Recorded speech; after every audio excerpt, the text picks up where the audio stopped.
بسم اللہ الرحمن الرحیم. حدیث نمبر 40 60 اور 40 61. یہ نا عن ابیہ قال زعم ابو عثمان. ترجمہ کرو. ابو عثمان رضی اللہ عنہ کا بیان ہے کہ اللہ کے نبی علیہ الصلوۃ والسلام کے ساتھ ان بعض ایام میں یعنی ان بعض گھڑیوں میں جن میں آپ مشرکین کے ساتھ قتال کر رہے تھے، طلحہ اور سعد رضی اللہ تعالیٰ عنہما کے علاوہ کوئی آپ کے ساتھ باقی نہیں رہا. انہی دونوں کی حدیث سے یہ جو ہے نا زعم بمعنی قال ہے. عن حدیثہما کا تعلق زعم کے ساتھ ہے، یعنی زعم عن حدیثہما ای قال عن حدیثہما. یعنی ابو عثمان نے یہ والی بات جو ہے انہ لم یبقى والی، یہ والی بات انہی دونوں حضرات کی حدیث سے بیان کرتے ہوئے بیان کی. یعنی ابو عثمان نے یہ والی بات ان دونوں حضرات سے سن کر بیان کی. اس لیے عمدۃ القاری میں لکھا ہے معناہ روا ابو عثمان ھذا عن حدیثی طلحہ و سعد. ابو عثمان نے یہ بات طلحہ اور سعید کی حدیثوں سے روایت کرتے ہوئے بیان کی. یعنی یہ بات اصل میں حضرت طلحہ اور حضرت سعد نے کہا کہ ہم ہی حضور کے ساتھ رہ گئے تھے اور کوئی نہیں تھا. آپ اس بات کو سمجھ گئے؟ آگے چلیں. اصل میں ہوا یہ تھا کہ جنگ کے دوران جنگ احد میں ایک وقت ایسا بھی آ گیا تھا جب صحابہ کے ہوش حواس پوری طرح قائم نہیں رہے تھے. اچانک وہ حملہ دیکھ کر تو آپ کے پاس صرف یہ دو ساتھی رہ گئے تھے. نیچے لکھا ہے بس ٹھیک ہے اتنی بات. یرید یوم احد واضح ہے، تلک الایام سے مراد احد کا دن ہے. آگے چلیں. محمد بن یوسف فرماتے ہیں کہ میں نے صائب بن یزید رضی اللہ عنہ سے سنا کہ وہ فرماتے تھے کہ میں نے عبد الرحمن بن عوف اور طلحہ بن عبید اللہ، مقداد اور سعد رضی اللہ تعالیٰ عنہ کی صحبت اختیار کی ہے، اور میں نے ان میں سے کسی کو بھی اور اللہ کے نبی علیہ الصلوۃ والسلام سے احد کے بارے میں بیان کرتے ہوئے نہیں سنا سوائے طلحہ رضی اللہ تعالیٰ عنہ کے کہ وہ احد کا قصہ بیان کرتے تھے. اس کی وجہ ارشاد الساری کے حوالے سے جو لکھا ہے خشیۃ ان یقع فی قولہ من کذب علی متعمدا فلیتبوأ مقعدہ من النار. یہ حضرات حضور سے اس بارے میں کوئی حدیث بیان نہیں کرتے تھے اس بات کے ڈر سے کہیں ایسا نہ ہو کہ ہم کوئی ایسی بات کہہ دیں جو اللہ کے نبی نے نہ کہی اور ہم جہنم میں چلے جائیں. تو یہ خوف کا پہلو ان پر غالب تھا ان حضرات پر. آگے حدیث نمبر 40 63. حضرت قیس رضی اللہ عنہ بیان کرتے ہیں کہ میں نے حضرت طلحہ رضی اللہ عنہ کے ہاتھ کو دیکھا کہ وہ شل ہو چکا تھا، اور انہوں نے اس ہاتھ کے ذریعے اللہ کے نبی علیہ الصلوۃ والسلام کی عہد کے دن حفاظت کی. ہاتھ آگے کر کر کے حضور کو بچاتے رہے. عمدۃ القاری میں لکھا ہے 35 یا 39 زخم لگے تھے. 35 یا 39 زخم. آگے چلو گے. حضرت انس رضی اللہ عنہ سے روایت ہے کہ جب عہد کا دن آیا تو لوگ یعنی صحابہ کرام رضی اللہ تعالیٰ عنہ اللہ کے نبی علیہ الصلوۃ والسلام سے منتشر ہو گئے، اور طلحہ رضی اللہ تعالیٰ عنہ اللہ کے نبی علیہ الصلوۃ والسلام کے سامنے آپ پر چمڑے کی ڈھال سے آڑ کیے ہوئے تھے. ہاں مجوب کا معنی ہوتا ہے جواب یجوب اعلیٰ کے ساتھ بچانا کسی کو، اور ڈھال کے ذریعے سے حضور کو بچا رہے تھے. بچانا. اور ابو طلحہ رضی اللہ تعالیٰ تیر انداز آدمی تھے اور وہ کمان کو خوب کھینچ کر چھوڑتے تھے، اور انہوں نے 2 یا 3 کمانیں توڑی تھی. اور جب ان کے پاس سے کوئی آدمی یعنی صحابہ کرام رضی اللہ تعالیٰ عنہ میں سے کوئی ان کے پاس سے ایسا گزرتا جس کے پاس تیروں کا ترکش ہوتا تو اللہ کے نبی علیہ الصلوۃ والسلام فرماتے کہ یہ تیر ابو طلحہ کے لیے ڈال دو. آگے. اور انس رضی اللہ عنہ فرماتے ہیں کہ اللہ کے نبی علیہ الصلوۃ والسلام وہ ان ڈھال کے اوپر سے یعنی قوم مشرکین کی طرف جھانک رہے تھے، تو ابو طلحہ رضی اللہ عنہ نے عرض کیا کہ میرے والدین آپ پر قربان ہوں، آپ نہ جھانکیں، کہیں لوگوں کے تیروں میں سے کوئی تیر آپ کو نقصان نہ پہنچا دے، اور میرا سینہ آپ کے سینے سے پہلے ہے. اور میں نے حضرت عائشہ رضی اللہ تعالیٰ عنہ اور ام سلیم رضی اللہ تعالیٰ عنہما کو دیکھا کہ وہ دونوں اپنی پنڈلیوں سے کپڑا اٹھائے ہوئے، اور میں ان کی پازیب دیکھ رہا تھا کہ وہ دونوں اپنی کمر پر مشکیزیں اٹھا رہی تھی اور اس کے ذریعے لوگوں کو پانی پلا رہی تھی. پھر وہ دونوں واپس جاتی. تنقضان کا کیا ترجمہ کیا؟ تنقضان کا کیا ترجمہ کیا؟ منتقل کرنا، لے کر جانا. نقض ینقض تنقضان، اس کا مطلب یہ ہے اچھالنا.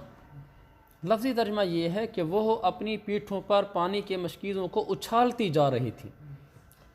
یہی ترجمہ کریں، اچھالتی جا رہی تھیں. باقی اچھالتی جانے کیوں کہا ہے میں ابھی عرض کرتا ہوں. آگے ترجیحان پھر وہ دونوں واپس جاتی اور ان دونوں کو بھرتی، پھر واپس آتی اور لوگوں کو پانی پلاتی. اور یقیناً حضرت طلحہ رضی اللہ عنہ کے ہاتھ میں سے تلوار اس دن 2 یا 3 مرتبہ گر گئی تھی. چلے اس حدیث میں کچھ باتیں ہیں. پہلی بات تو میں نے بتا دی، جواب یجوب کا معنی. دوسرا شدید النزع، سخت کھینچنے والے تھے، کمان کو سخت کھینچتے تھے، یعنی جیسے نا رکھ کے مارنا، کھینچ کے چھوڑتے تھے تو پھر اس کا اثر دکھلاتا تھا تیر، اس لیے کئی کمانیں بھی توڑ دیں. تو بجعبۃ ترکش.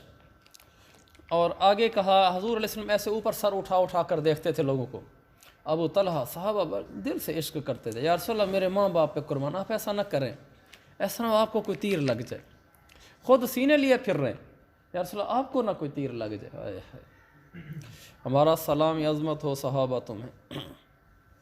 آگے کا نحری دون نحرک، اس کا مختلف ترجمے کیے ہیں لیکن اچھا ترجمہ کیا ہے ہمارے اس بھائی نے عاصم نے کہ میرا سینہ آپ کے سینے سے پہلے ہے، کیونکہ دونا اس معنی میں بھی آتا ہے. خیر و سارمی کیا میرا گلا آپ کے گلے پر قربان ہے، اتنا واضح ترجمہ نہیں ہے. اور انعام الباری میں کیا میرا سینہ آپ کے سینہ کے سامنے ہے، میرا سینہ آپ کے سینے کے سامنے ہے.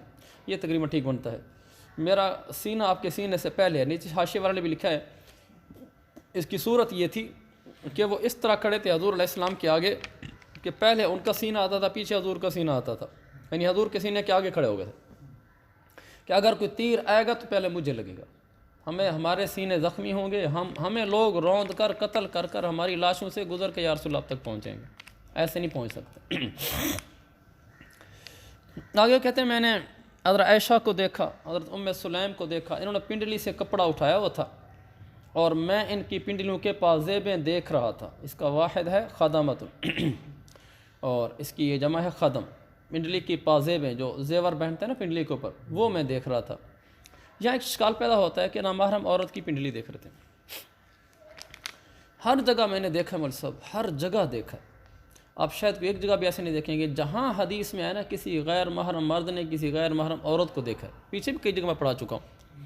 فوراً محدثین سے ہو جانا سنجیدہ ہو جاتے ہیں، سارے جواب دینے پر اتر آتے ہیں کہ ایسا کیوں ہوا. یعنی وہ اس کو معمولی نہیں سمجھتے کہ اگر عورت کو دیکھا ہے تو کیا ہو گیا. وہ کہتے تھے یہ تو نہیں دیکھنا چاہیے، اور اگر دیکھا ہے تو پھر ہر جگہ توجہ کرتے ہیں. مثلا یہاں بھی پنڈلی کا حصہ وہ دیکھا ہے نا کہ جس کے اوپر زیور پہنتے ہیں اور وہ بالکل ٹخنوں کے قریب ہوتا ہے. یہ حصہ اوپر گھٹنے کے قریب نہیں ہوتا، یعنی تو شروع کا بالکل حصہ ہے. تو اس کو بھی وہ کہنے لگے تو جواب دینے لگ گئے.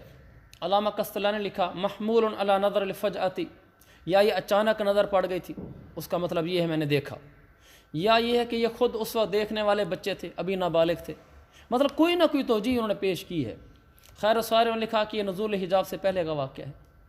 تو محدثین اس موقع پر فکر مند ہو جاتے ہیں، لہذا ہمیں پوری لحاظ سے اس کی کوشش کرنی چاہیے کہ عورتوں پر نظر نہ پڑے، اور آج کے زمانے میں تو بطور خاص نہ پڑے، اس لیے کہ زمانہ فتنے فساد کا ہے. موبائل گندی چیزیں دیکھ دیکھ کے جذبات ویسے ہی صالح نہیں رہ گئے ہوتے، پھر اوپر نظر ڈالنے سے انسان کے دل میں خیالات پیدا ہوتے ہیں. یہ خیالات کا پیدا ہونا ہی تو نقصان دہ اور حرام ہے.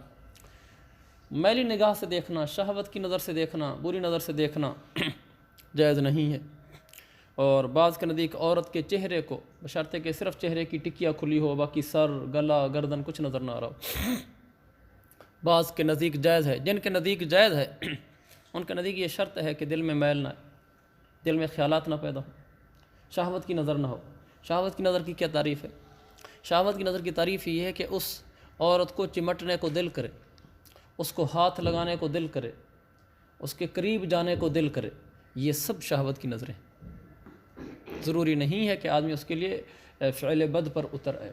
اگر اس کے ہاتھ لگانے کو دل کرتا ہے اور اس سے چمٹنے کو دل کرتا ہے، قریب ہونے کو دل کرتا ہے، تو یہ ساری باتیں شہوت پر دال ہیں اور شہوت کی ہی علامات ہیں، اور یہ نظر ناجائز ہوتی ہے.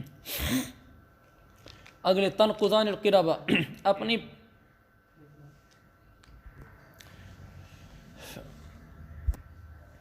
یہ توجہ جو ہے نا قسطلانی کی مضبوط لگتی ہے کہ اس وقت بچے تھے وہ، اس لیے کہ اگر انس جب مدینہ آئے ہیں ہجرت کے بعد تو اس وقت ان کی عمر 10 سال تھی، اور یہ شوال 3 ہجری میں ہوا ہے، تو اس وقت ان کی عمر 13 سال ہوئی ہوگی، یقیناً وہ نابالغ۔ اچھا آگے یہ اچھالتی جا رہی تھیں کا مطلب یہ ہے وہ تیز تیز چلتی تھی نا، مشکیزیں پیٹھ پر پڑے ہوتے تھے وہ اچھلتا تھا، یہ اچھالنے کا لفظ کہہ کر وہ یہ کہنا چاہتے ہیں کہ وہ تیزی سے چل رہی تھیں، جیسا کہ خیر و ساری میں لکھا ہے تیز تیز وہ چل رہی تھی۔ اور آگے یہ لکھا والا قدوا کا السیف، وہ تلوار ان کے ہاتھ سے گرنے کا مطلب یہ ہے کہ ان کو اونگ آ رہی تھی، اس لیے چل کے زیادہ مسلمن من النعاس فتح الباری، کہ اونگ آ رہی تھی نا، وہ صحابہ کے جنگ بدر میں آتا نہیں کہ ان کو اونگ آ رہی تھی، جو اسی اونگ کی طرف اشارہ ہے۔ آگے چلیں۔ حضرت عائشہ رضی اللہ عنہ سے روایت ہے، وہ فرماتی ہیں کہ جب عہد کا دن آیا اور مشرکین شکست کھا گئے تو ابلیس نے آواز لگائی اس پر اللہ تعالیٰ کی لعنت ہو کہ اے اللہ کے بندو اپنے پیچھے یعنی اپنے پیچھے والوں سے بچو۔ ہاں پیچھے والوں سے بچو، یہ کہنا چاہتا تھا، بس وہ آگے والے احذروا الذین من ورائکم متأخرین عنکم، پیچھے والوں سے بچو، یا یہ کہ ان کو قتل کرو۔ چلیں آگے والے مسلمان لوٹے اور پچھلے والے آپس میں وہ لڑنا شروع ہو گئے۔ ہاں اجتلدہ کا معنی تلوار سے لڑنا، تو وہ اور ان کے پیچھے والے یہ آپس میں اجتلدت، یہ دونوں گروہ آپس میں تلوار سے لڑ پڑے۔ تو حذیفہ رضی اللہ عنہ نے دیکھا کہ ان کے باپ یمان ہیں، تو انہوں نے کہا کہ اللہ کے بندو میرے باپ ہاں وہ میرا باپ ہے، وہ میرا باپ ہے۔ تو قال اس سے راوی مراد ہے؟ ہاں قال راوی فرماتے ہیں کہ اللہ کی قسم وہ پیچھے نہیں ہٹے یہاں تک کہ انہوں نے ان کو قتل کر دیا۔ تو محتاجتو نہیں رکے، ہاں باز آنا رکنا، وہ رکے نہیں یہاں تک کہ انہوں نے قتل کر دیا، قتل ہو ہی گئی اسی دوران۔ تو حذیفہ رضی اللہ عنہ نے فرمایا اللہ تعالیٰ تمہاری مغفرت فرمائے۔ حضرت عروہ کہتے تھے واللہ، حضرت حذیفہ میں ترجمہ کرو۔ حضرت عروہ رضی اللہ عنہ فرماتے ہیں کہ اللہ کی قسم حذیفہ رضی اللہ عنہ میں مسلسل خیر باقی رہی، خیر کا آثار باقی رہے، خیر کے آثار باقی خیر کے آثار باقی رہے یہاں تک کہ وہ اللہ تعالیٰ سے جا ملے۔ بصرت علمت کے معنی میں آتا ہے من البصیرۃ فی الامر، اور ابصرت یہ آنکھ سے دیکھنے کے معنی میں آتا ہے، بعضوں نے کہا نہیں بصرہ اور ابصرہ دونوں کا ایک ہی معنی ہے، تو یہ پیچھے آئے گا نا بصرہ کا مادہ استعمال ہوا، اس وجہ سے انہوں نے یہ بیان کیا۔ یہاں بات واضح ہے، انہوں نے کہا نا کہ یہ ابلیس نے کہا کہ پیچھے والوں سے بچو، یعنی جو پیچھے تمہارا گروہ ہے نا اس سے لڑو، یہ شیطان اس لیے کہا کہ تاکہ مسلمان آپس میں ٹکرا جائیں، آواز آئی تو وہ ٹکرا ہی گئے، فاجتلطت ہی و اخراہم، جب پیچھے جو دیکھے لوگ آ رہے تھی تو وہ بھگدڑ کی کیفیت تھی ساری، جب اس میں پیچھے جو تلواریں چلانے لگے تو حضرت حذیفہ کیا دیکھتے ہیں، یہ وہ نا فبصر حذیفۃ فاذا هو بابی علم، حضرت حذیفہ کیا دیکھتے ہیں کہ وہ تو ان کے والد پیچھے یمان ہے پچھلے لشکر میں، ادھر سے تلواریں چل رہی تھیں، تو انہوں نے زور سے کہا اللہ کے بندو ابھی بس ابھی تک تلواریں روکی رہی تھیں، یہ آواز سن رہی تھی یہاں تک کہ وہ قتل بھی ہو گئے، چونکہ آپ خود سمجھتے ہیں مجمع ہے ایک دم تلواریں چل رہی ہیں، ادھر آواز نکلی ابھی، ان کے سنبھلتے کہ تلوار کا وار ہی ہونا تھا، اسی تلوار کی زد میں وہ آ گئے۔ یقیناً صحابہ اس میں معذور ہیں، ان کو گناہ نہیں ملا کیونکہ انہوں نے جان بوجھ کر ان کو قتل نہیں کیا۔ حضرت حذیفہ کہتے ہیں اللہ تمہارا بھلا کرے، اللہ ان کی بخشش فرمائے۔ حضرت عروہ کہتے ہیں واللہ حضرت حذیفہ کے دل میں خیر کے آثار باقی رہے، خیر کے آثار باقی رہے کا مطلب یہ کہ وہ ورتے دم تک خیر کا کام یعنی اپنے والد کے لیے دعا استغفار مسلسل کرتے رہے، ایک یہ مطلب ہے۔ ایک مطلب یہ کہ یہ بھی خیر کا اثر تھا کہ ان کے دل میں دکھ رہا اپنے والد کے بارے میں آخر ٹائم تک کہ میرے والد اس طرح قتل ہو گئے تھے، اپنے والد کے قاتل کے لیے دعا کرتے رہے، بقیت دعا استغفر لقاتل ابی، والد کے قاتل کے لیے دعا کرتے رہے۔ اور علامہ تیمی نے کہا اس کا مطلب یہ کہ حضرت حذیفہ میں وہ دکھ کا اثر باقی ہی رہا کہ جو انہوں نے اپنے والد کے قتل پر دل میں محسوس کیا تھا۔